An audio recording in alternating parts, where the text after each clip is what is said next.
ಬಾಗಲಕೋಟೆ ಅಭಿವೃದ್ಧಿ ಪ್ರಾಧಿಕಾರಕ್ಕೆ big shock ಆಗಿದೆ. ಇನ್ನು ಬಿಟಿಡಿಎ ಇದರ ಪುನರ್ವಸತಿ ಅಧಿಕಾರಿಗಳ ಕಚೇರಿ ಮೇಲೆ ಜಪ್ತಿ ಮಾಡಲಾಗಿದೆ. ಬಿಟಿಡಿಎ ಬಾಗಲಕೋಟೆ ಪಟ್ಟಣ ಅಭಿವೃದ್ಧಿ ಪ್ರಾಧಿಕಾರ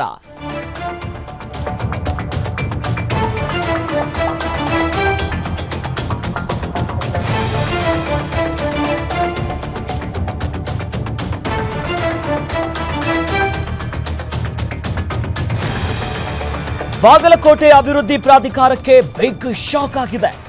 ಬಿಟಿಡಿಎ ಬಾಗಲಕೋಟೆಯ ಪಟ್ಟಣ ಅಭಿವೃದ್ಧಿ ಪ್ರಾಧಿಕಾರ ಈ ಕಚೇರಿಯಲ್ಲಿನ ಚೇರ್, ಸ್ಟೂಲ್, ಜೆರಾಕ್ಸ್ ಮಿಷನ್ ಅನ್ನ ಜಪ್ತಿ ಮಾಡಿದ್ದಾರೆ. ಕೋರ್ಟ್ ಆದೇಶದಂತೆ ಕಚೇರಿ ವಸ್ತುಗಳನ್ನ ಜಪ್ತಿ ಮಾಡಲಾಗಿದೆ. ಬಾಗಲಕೋಟೆ 3ನೇ ಯೂನಿಟ್ ನಿರ್ಮಾಣಕ್ಕೆ ಮಾಡಿದ್ದಂತಹ ಭೂಸ್ವಾಧೀನ ಆಗಿರುವಂತಹ ಬಿಡಿ ಪೂಜಾರ್ ಅವರ 6 ಎಕರೆಯ ಜಮೀನು. ಆದರೆ ಸಮಯ ಮೀರಿದ್ರೂ ಕೂಡ ಪರಿಹಾರ ಬಾರದೆ ಇದಕ್ಕೆ ಜಪ್ತಿ ಮಾಡಿದ್ದಾರೆ. ಸುಮಾರು 50 ಕೋಟಿ ರೂಪಾಯಿ ಪರಿಹಾರ ನೀಡಬೇಕಾಗಿರುವಂತಹ ಸರ್ಕಾರ ಇದುವರೆಗೂ ಕೂಡ ಕೇವಲ 60 ಲಕ್ಷ ರೂಪಾಯಿ ಮಾತ್ರ ಪರಿಹಾರ ಕೊಟ್ಟಿದೆ. ಸರ್ಕಾರ ಕೊಟ್ಟಿರೋದು ಬಾಕಿ ಪರಿಹಾರ ಬಾರದ ಹಿನ್ನೆಲೆಯಲ್ಲಿ ಕೋರ್ಟ್ ಈಗ ಜಪ್ತಿ ಮಾಡೋದಕ್ಕೆ ಆದೇಶವನ್ನ ಕೊಟ್ಟಿರೋದು ದೃಶ್ಯದಲ್ಲಿ ಗಮನಿಸ್ತಾ ಇದ್ದೀವಿ. ಬಾಗಲಕೋಟೆಯ ಪಟ್ಟಣ ಅಭಿವೃದ್ಧಿ ಪ್ರಾಧಿಕಾರದಲ್ಲಿ ಯಾವ ರೀತಿಯಾಗಿ ಜಪ್ತಿ ಆಗ್ತಿದೆ ಅಂತ. ಬೆಂಗಳೂರಿನ ಜಿಲ್ಲೆಯಲ್ಲೂ ಯಾವುದೇ ಯೋಜನೆ 1 ಲಕ್ಷ ಕೋಟಿ 2 ಲಕ್ಷ ಮೇಡಮ್ ನಮ್ಗೆ ಬರ್ತಿಲ್ಲ. ನಿಮ್ಮ ಮೊದಲೇ ಏನು ಸಿಬ್ಬಂದಿ ಹೇಳಷ್ಟು ಇದಿಲ್ಲಪ್ಪ ಅಂತ ಹೇಳಿ ಅದನ್ನ ಅರ್ಥ ಮಾಡ್ಕೊಂಡು ಮೇಡಮ್ ಅವ್ರ ಬಗ್ಗೆ ಅದು ಸಿಬ್ಬಂದಿ ಬಗ್ಗೆ ಎಲ್ಲರೂ ಒಂದೇ ನಮ್ಗೆ ಇಲ್ಲಿ ನಾವು ಸರ್ಕಾರನೇ ಒಂದು ಅವೇರ್ನೆಸ್ ಬರ್ರಿ. ಎಲ್ಲರಿಗೂ ಪಬ್ಲಿಕ್ ಏನು ತಿಳ್ಕೊಂಡ್ಬಿಟ್ರೆ ಅಂತ ತಿಳ್ಕೊಳ್ಳಿ ಸ್ವಲ್ಪ. ಕೋರ್ಟ್ ಕಚೇರಿ ಅಂದ್ರೆ ಏನಪ್ಪ ಅಂತ ತಿಳ್ಕೊಳ್ಳಿ ಸ್ವಲ್ಪ ಜನ. ಡಿ ಸಿ ಮೇಡಮ್ ಅವರು ಹೇಳಿದ್ರು, ಆಮೇಲೆ ನಿಮ್ಮ ಜನರಲ್ ಮ್ಯಾನೇಜರ್ ಬಂದು ಹೇಳಿದ್ರು, ನಿಮ್ಮ ಮೊದಲೊಬ್ರು ಸಿ ಇದ್ರಲ್ರಿ ಯಾರು ಅವರು ಹೇಳಿದ್ರು 3ನೇ ಯೂನಿಟ್ಗೆ 1600-1700 ಎಕರೆ. ಇವತ್ತಿನ ದಿವಸ ಈ ನಮ್ಮ ವಿಶೇಷ ಭೂ ಸ್ವಾಧೀನಾಧಿಕಾರಿ ಬಾಗಲಕೋಟೆ ನಗರಾಭಿವೃದ್ಧಿ ಪ್ರಾಧಿಕಾರದಿಂದ ನಾವು ಯಾಕೆ ಈ ಆಫೀಸನ್ನು ಜಪ್ತಿ ಮಾಡಕತ್ತೀವಿ ಅಂತಂದರೆ, ಕೋರ್ಟ್ ಆದೇಶ ಮೇರೆಗೆ 2013ನೇ ಇಸ್ವಿಯೊಳಗೆ ನಮ್ಮ ಜಮೀನನ್ನು ಪುನಃಸ್ಥಿ ಬಾಗಲಕೋಟೆ ನವನಗರದ ಪುನಃಸ್ಥಿ 3ನೇ ಯೂನಿಟ್ಗೆ ಸ್ವಾಧೀನಪಡಿಸ್ಕೊಂಡ್ರು. ನಾವು ನಮ್ಮ ಜಮೀನು ಸ್ವಾಧೀನಪಡಿಸ್ಕೋಬೇಡ ಅಂತ ಕೇಳಿದ್ರು ಸತ್ಯಕ್ಕೆ ವಿಶೇಷ ಕಾಯ್ದೆಗಳನ್ನು ಬಳಕೆ ಮಾಡಿ ನೀವು ಪರಿಹಾರ ಕೊಡ್ತೀವಿ ನಾವು ಅಂತೇಳಿ ಅಗದಿ ಕಡಿಮೆ ಪರಿಹಾರ ಕೊಟ್ಟರು. 1 ಎಕರೆಗೆ 5 ಲಕ್ಷ 6 ಲಕ್ಷ ರೂಪಾಯಿ ಕೊಟ್ಟಿಗೆಯಿಂದ ಪರಿಹಾರ ಕೊಟ್ಟರು. ಅದಕ್ಕೆ ಹೆಚ್ಚಿನ ಪರಿಹಾರಕ್ಕಾಗಿ ನಾವು ನ್ಯಾಯಾಲಯಕ್ಕೆ ಹೋದ್ವಿ 2014ರಲ್ಲೇ. ಅದು ಮುಂದೆ ಕೋರ್ಟ್ ವಿಚಾರಣೆಗೆ 16-17ಕ್ಕೆ ಕೋರ್ಟ್ ವಿಚಾರಣೆ ಬಂತು. 2024ರಿಂದ ಕೋರ್ಟ್ ಹೆಚ್ಚಿನ ಪರಿಹಾರ ಕೊಡಬೇಕಂತ ಆದೇಶ ಆಯಿತು ನಮ್ಮ ಜಿಲ್ಲಾ ನ್ಯಾಯಾಲಯದಲ್ಲಿ. ಆ ಆದೇಶ ಪ್ರಕಾರ ನಾವು ಸದ್ಯಕ್ಕೆಲ್ಲ ಸರ್ಕಾರಿ ವಕೀಲರು ಅವರೆಲ್ಲ ಇಷ್ಟು ಅಮೌಂಟ್ ಆಗೈತಿ ಅಂತೇಳಿ ರಿಪೋರ್ಟ್ ಕೊಟ್ಟರು. ಇವರು ಅಪೀಲ್ ಹೋಗಿಬಿಟ್ರು ಹೈಕೋರ್ಟಿಗೆ ಅಪೀಲ್ ಹೋಗಿ ನಾವೇನಂದ್ವಿ ಒಂದು 50% ಅಮೌಂಟ್ ತುಂಬಿಸಿ ನೀವು ಅಪೀಲ್ ಹೋಗ್ರಿ. ನೀವು ಕೋರ್ಟ್ ಆದೇಶಗಳನ್ನು ಅಲ್ಲಿ ಹೈಕೋರ್ಟ್ ಕೆಳ ನ್ಯಾಯಾಲಯದಲ್ಲಿ ಕೊಟ್ಟಂಥ ಆದೇಶವನ್ನು ಏನು ತಪ್ಪು ತಡೆಯಾಗಿದ್ರೆ ಹೈಕೋರ್ಟ್ನವರು ಸರಿಪಡಿಸ್ತಾರೆ. ಅದು ಹೋಗಿತ್ತು ಅಂತಂದ್ರೆ ಸುಪ್ರೀಂ ಕೋರ್ಟ್ನವರು ಸರಿಪಡಿಸ್ತಾರೆ. ಏನೂ ಇಲ್ಲ ಅಪೀಲ್ ಹೋದ್ರೆ ಏನೂ ಇಲ್ಲಾರ್ದ ನೀವು ಹಂಗೆ ಅಪೀಲ್ ಹೋದ್ರಂತಂದ್ರೆ ಜನರಿಗೆ ಎಷ್ಟು ಸಮಸ್ಯೆ ಆಗೈತಿ. ಈಗ ನಾನೋ ಒಬ್ಬ ವಕೀಲ ನನ್ನ ಜಮೀನು ಹೋಗೈತಿ, ನನ್ನಂಗೆ 100 ಮಂದಿ ರೈತರು ಹೋಗ್ಯಾರ. ಪಾಪ ರೊಕ್ಕ ಬರ್ದೈತಿ ವಕೀಲರಿ ಬಂದು ಜೀವ ತಿಂತಾರೆ ನಮಗೆ. ಕೋರ್ಟ್ ಆದೇಶ ನೋಡಿ ಇವ್ರು ಯಾವ್ದು ಈ ಬಗ್ಗೆ ಹೆಚ್ಚಿನ ಡೀಟೇಲ್ಸ್ ನೀಡ್ತಾರೆ ನಮ್ಮ ಬಾಗಲಕೋಟೆಯ ರಿಪೋರ್ಟರ್ ಅಶೋಕ್. ಯಾವಾಗ ಈ ಘಟನೆ ಆಗುತ್ತೆ, ಭೂಸ್ವಾಧೀನ ಪ್ರಕ್ರಿಯೆ ಆಗುತ್ತೆ, ಅದಾದ್ಮೇಲೆ ಕೋರ್ಟ್ ತನ್ನ ಆದೇಶದಲ್ಲಿ ಏನೆಲ್ಲ ಉಲ್ಲೇಖ ಮಾಡಿರುತ್ತೆ, ಆದರೂ ಕೂಡ ಈಗ ಯಾವಾಗ ಬಿಟಿಡಿಎ ಇದನ್ನ ಕೇರ್ಲೆಸ್ ರೀತಿಯಾಗಿ ನೋಡುತ್ತೆ, ಆಗ ಇಂಥದ್ದೊಂದು ಬಿಸಿ ಮುಟ್ಟಿಸಿರುವಂಥ ಪ್ರಕರಣ. ಸದ್ಯ ಜಮೀನು ಕಳ್ಕೊಂಡವ್ರು ಏನು ಹೇಳ್ತಿದ್ದಾರೆ, ಜೊತೆಲಿ ಏನೆಲ್ಲ ಅಪ್ಡೇಟ್ಸ್ ಇದೆ ಈ ಬಗ್ಗೆ? ಅಖಿಲೇಶ್, ಇದು ಬಾಗಲಕೋಟೆ ಏನು ಕೃಷ್ಣಾ ಮೇಲ್ದಂಡೆ ಯೋಜನೆಗಾಗಿ ಸಾಕಷ್ಟು ಏನು ಸಂತ್ರಸ್ತರು ರೈತರು ಸಾವಿರಾರು ಎಕರೆ ಜಮೀನನ್ನು ಕಳೆದುಕೊಂಡಿದ್ದಾರೆ. ಅದರಂತೆ ಈಗ ಮೊದಲನೇ ಹಂತ 2ನೇ ಹಂತದ ಕೂಡ ಸಾವಿರಾರು ಎಕರೆ ಜಮೀನನ್ನು ಭೂ ಸ್ವಾಧೀನ ಪಡಿಸಿಕೊಂಡಿತ್ತು ಸರ್ಕಾರ. 3ನೇ ಹಂತಕ್ಕಾಗಿ ಈಗಾಗಲೇ 100 ಎಕರೆ ಜಮೀನನ್ನ ರೈತರಿಂದ ಜಮೀನನ್ನ ಭೂ ಸ್ವಾಧೀನವನ್ನು ಪಡಿಸಿಕೊಂಡಿರುವಂತದ್ದು ಬಿಟಿಡಿಎ. ಈಗ ಅದಕ್ಕೆ ಸಂಬಂಧಪಟ್ಟಂತೆ 2013ರಲ್ಲಿ ಒಂದು ಘಟನೆ ನಡೆದಿದೆ. ಇವರು ಒತ್ತಾಯಪೂರ್ವಕವಾಗಿ ಏನು ಅಲ್ಲಿ ಭೂ ಸ್ವಾಧೀನ ಪಡಿಸಿಕೊಂಡು ಅವರು ರೈತರು ಹೆಚ್ಚಿನ ಪರಿಹಾರ ಬೇಡಿಕೆ ಇಟ್ಟಿದ್ರು. ಆದರೆ ವಿಶೇಷ ಕಾನೂನುಗಳನ್ನ ಮುಂದಿಟ್ಟುಕೊಂಡು ಬಿಟಿಡಿಎ ಏನಂದ್ರೆ ಈ ರೈತರ ಜಮೀನನ್ನ ಭೂ ಸ್ವಾಧೀನ ಪಡಿಸಿಕೊಂಡ್ರು. ಅದರಲ್ಲಿ ಡಿ ಬಿ ಪೂಜಾರ್ ಏನು ವಕೀಲರು ಇದ್ದಾರೆ, ಇವ್ರ ಜಮೀನನ್ನು ಕೂಡ 6 ಎಕರೆಯಷ್ಟು ಜಮೀನನ್ನ ಭೂ ಸ್ವಾಧೀನ ಪಡಿಸಿಕೊಂಡಿದ್ರು. ಅದಕ್ಕಾಗಿ ಅವರು 4-5 ಲಕ್ಷ ಪ್ರತಿ ಎಕರೆಗೆ 4-5 ಲಕ್ಷ 5-6 ಲಕ್ಷ ಇಷ್ಟೇ ಪರಿಹಾರ ಕೊಡ್ತೀನಿ ಅಂತ ಒಂದು ಏನು ಬಿಟಿಡಿಎ ಷರತ್ತುಗಳನ್ನ ವಿಧಿಸುತ್ತೆ. ಹೀಗಾಗಿ ಅವರು ಹೆಚ್ಚಿನ ಪರಿಹಾರಕ್ಕಾಗಿ ಕೋರ್ಟ್ಗೆ ಮನವಿ ಸಲ್ಲಿಸ್ತಾರೆ. ನಡೆಸ್ತಾರೆ.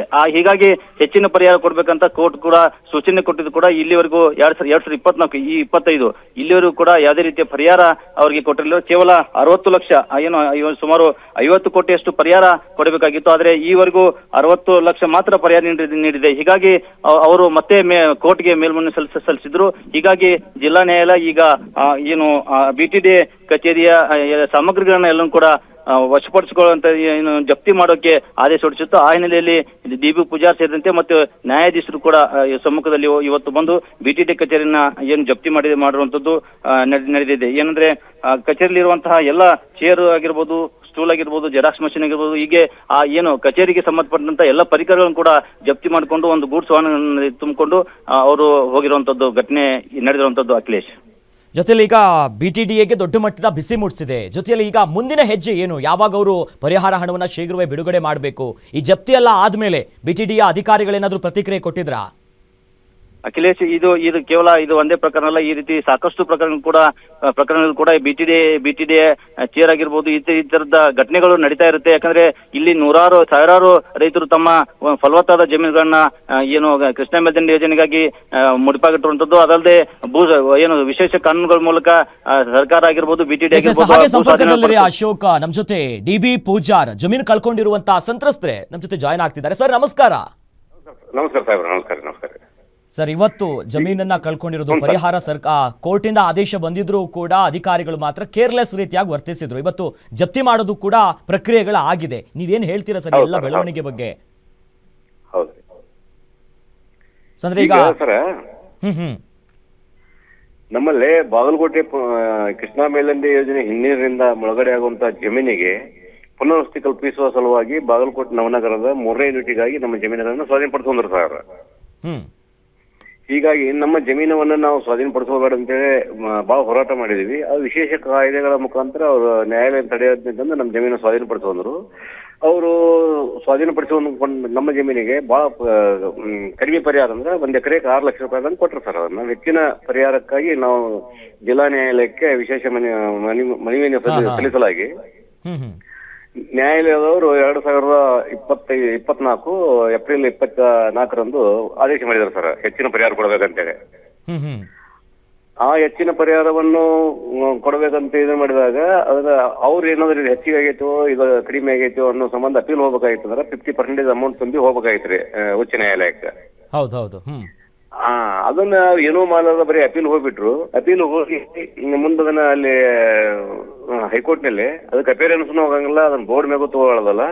ಅದನ್ನ ಕೇಳಿದ್ರೆ ಅದಕ್ಕೆ ಏನು ಕಂಪ್ಲೇಂಟ್ ಮಾಡಿರೋದಿಲ್ಲ. ಹೀಗಾಗಿ ಇಲ್ಲಿ ಕೇಳಿದ್ರೆ ರೊಕ್ಕ ತುಂಬಂದ್ರೆ ನಾವು ಅಪೀಲ್ ಹೋಗಿವ್ರಿ ಅಂತ ಹೇಳಿ ಇದನ್ನ ಮಾಡಿದಾರೆ. ಅದನ್ನ ನಾವು ಮತ್ತೆ ಕೋರ್ಟ್ನವ್ರು EPS ಒಂದು ಅದನ್ನ ರೊಕ್ಕ ಭರ್ನಾ ಮಾಡ್ಕೋಬೇಕಂತ ಇದನ್ನ ಮಾಡಿದಾಗ ಕೋರ್ಟ್ನವರು ಆಫೀಸ್ ಅಟ್ಯಾಚ್ ವಾರಂಟ್ಮೆಂಟ್ ಆದೇಶ ಮಾಡಿದಾರೆ ಸರ್. ಅದೇ ಪ್ರಕಾರ ಅದರ ಸಲುವಾಗಿ ಇವತ್ತು ನಾವು ಹೋಗಿ BTDA ವಿಶೇಷ ಭೂ ಸ್ವಾಧೀನ ಕಚೇರಿಯನ್ನು ಜಪ್ತಿ ಮಾಡಿ ಸರ್.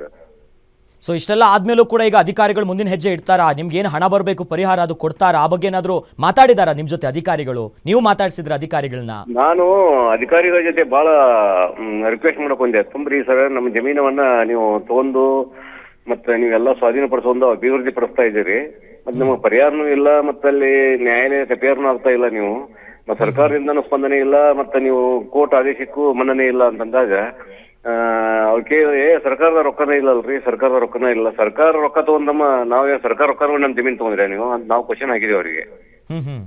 ಮತ್ತಿಲ್ಲಿ ಉಳಿದ ಕಡೆ ಬೇರೆ ಬೇರೆ ಯೋಜನೆಗೆ ಲಕ್ಷಾಂತರ ಕೋಟಿಯನ್ನು ಖರ್ಚು ಮಾಡ್ತೀರಿ, ಮತ್ತೆ ಕೃಷ್ಣಾ ಮೇಲ್ದಂಡೆ ಯೋಜನೆಗೆ ಹಿನ್ನೀರಿಂದ ಫಲವತ್ತಾದ ಜಮೀನನ್ನು ನಾವು ಕಳ್ಕೊಂಡ್ ನಮ್ ಜಮೀನು ಸ್ವಾಧೀನಪಡಿಸ್ಕೊಂಡಿರಿ, ಈ ಕಡೆ ಪರಿಹಾರನೂ ಸರಿಯಾಗಿ ಕೊಟ್ಟಿಲ್ಲ, ಮತ್ತೆ ಅದಕ್ಕೆ ಸ್ಪಂದನೆಯೂ ಇಲ್ಲ ಅಂತಂದಾಗ ಇದು ಏನು ಅಂಡಮಾನ್ ನಿಕೋಬಾರ್ ಏನು ಸರ್ಕಾರ ಏನ್ ವ್ಯವಸ್ಥೆ ಇಲ್ಲಿ ಪ್ರಜಾಪ್ರಭುತ್ವ ವ್ಯವಸ್ಥೆ ಐತಿಯಲ್ಲೋ ಅನ್ನೋ ಒಂದು ದೃಷ್ಟಿಯಿಂದ ಜನರು ಇಲ್ಲಿ ಬಹಳ ಗೋಳಾಟದಲ್ಲದಾರ. ನಾವು ಬನ್ನಿ ಅಲ್ಲ, ನನ್ನಂಗ ಸಾವಿರಾರು ಜನ ರೈತರು ಆಸ್ತಿಯನ್ನು ಕಳ್ಕೊಂಡು ಅವ್ರಿಗೆ ಪರಿಹಾರ ಇಲ್ಲ.